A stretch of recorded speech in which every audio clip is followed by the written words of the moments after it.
하루 10분 디지털 경제 뉴스 디지털투데이 데일리픽입니다.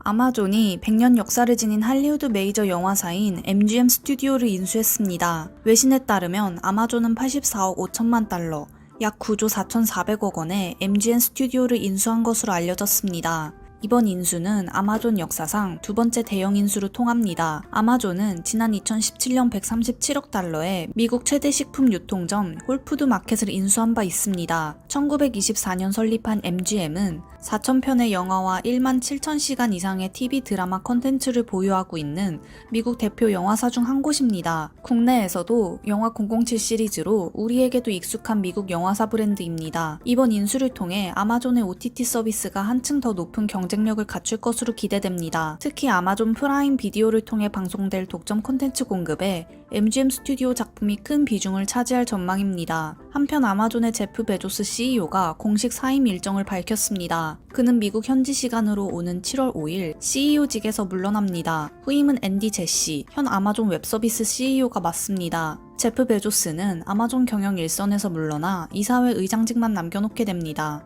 제프 베조스는 아마존 경영 일선에서는 물러나지만 민간 우주 개발 기업인 블루 오리진과 자선재단인 베조스 어스 펀드, 그리고 워싱턴 포스트 운영에 더 큰 힘을 쏟을 계획이라고 전했습니다.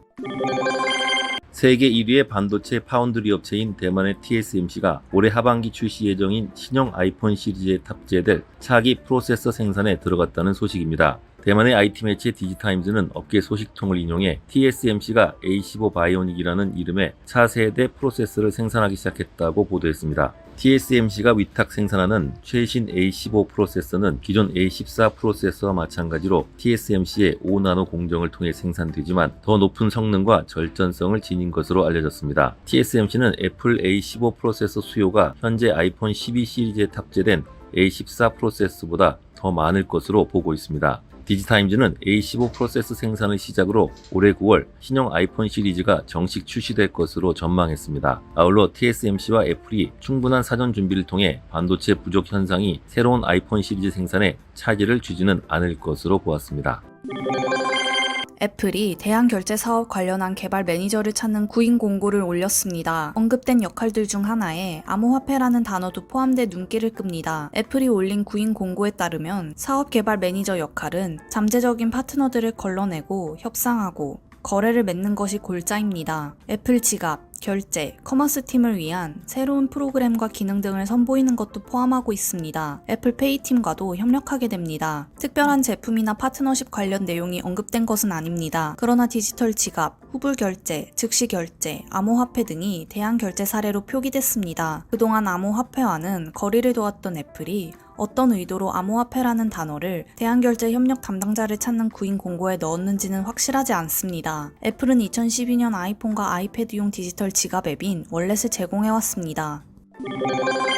카카오뱅크가 코로나19 백신 접종을 위한 전 직원 유급 휴가를 시행합니다. 이번 조치에 따라 카카오뱅크 구성원은 백신 이상 반응 여부와 관계없이 접종 당일과 다음날까지 이틀간 유급 휴가를 사용할 수 있습니다. 예약 취소로 인한 잔여 백신 당일 접종도 휴가 신청이 가능하며 해당 일의 신청에 사용할 수 있습니다. 카카오뱅크는 직원들이 더 안전하고 건강하게 생활할 수 있도록 적극적으로 백신 접종을 독려할 예정이라며 하루라도 빨리 집단 면역이 가능하도록 지원해 코로나19 조기 극복에 힘을 보태겠다고 밝혔습니다.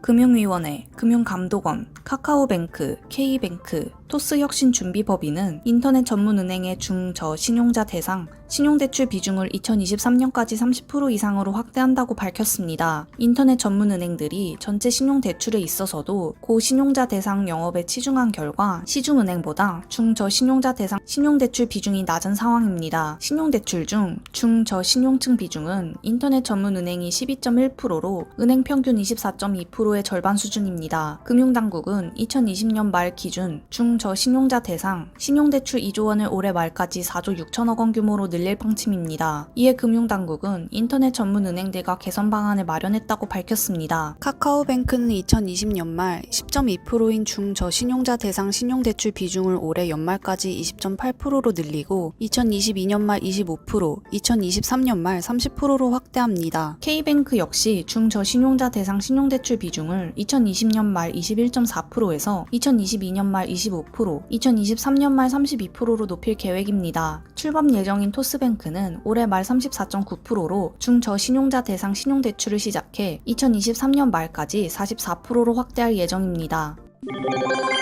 이주일 한국은행 총재가 27일 연내 기준금리 인상 가능성을 언급했습니다. 과연 하느니 미국 연준보다 먼저 완화적 통화정책 기조를 바꿀지 주목됩니다. 이주일 총재는 금융통화위원회 회의 직후 연내 금리 인상 여부는 결국 경제 상황의 전개에 달려있다. 코로나19 전개 상황, 경제 회복 흐름, 속도, 강도 등을 지켜보면서 적절히 통화정책을 전개하도록 준비하고 있다고 말했습니다. 이런 총재의 발언은 앞서 지난 1년여 동안 경기를 고려할 때 완화적 통화정책을 바꾸기는 어렵다고 반복해온 것과는 뚜렷한 차이가 있습니다. 코로나19 발생 이후 1년 넘게 이어진 완화적 통화정책의 결과로 가계부채의 급증, 부동산, 주식, 가상화폐 등 자산가격 상승 등의 부작용이 갈수록 또렷해지자 한은도 결국 금리 정상화를 검토하기 시작한 것으로 해석됩니다. 올해 경제성장률 전망치가 4%에 이를 만큼 경기 회복 속도가 예상보다 빨라 경기 부양을 위한 돈풀기 필요성이 갈수록 줄어드는 점도 예상보다 이른 기준금리 인상 가능성을 키우고 있습니다. 하나솔루션이 차량 연료용 수소 시장에 뛰어듭니다. 수소의 생산, 저장, 운송을 위한 수소 생태계 구축에 본격적으로 나서는 것입니다. 하나솔루션은 고속도로 휴게소 등의 수소 충전망을 구축 중인 현대글로비스에 차량 연료용 수소를 공급한다고 27일 밝혔습니다. 오는 7월부터 2년간 총 48톤의 수소를 공급할 예정이며 차량용 수소 충전 인프라 확대에 따라 계속 공급을 늘려갈 계획입니다. 하나솔루션이 공급하는 수소는 여수공장의 가성소다 생산 공정에서 생산됩니다. 소금물 전기분해 공정으로 수소를 생산하기 때문에 대기오염 물질을 발생시키지 않아 친환경적입니다. 생산된 수소는 현대글로비스를 통해 지역 수소 충전소에 공급될 예정입니다. 차량 연료용 수소는 2030년 연간 37만 톤, 총 3.2조 원 규모로 예상되는 대형 신규 시장입니다. 행복한 하루 디지털투데이였습니다.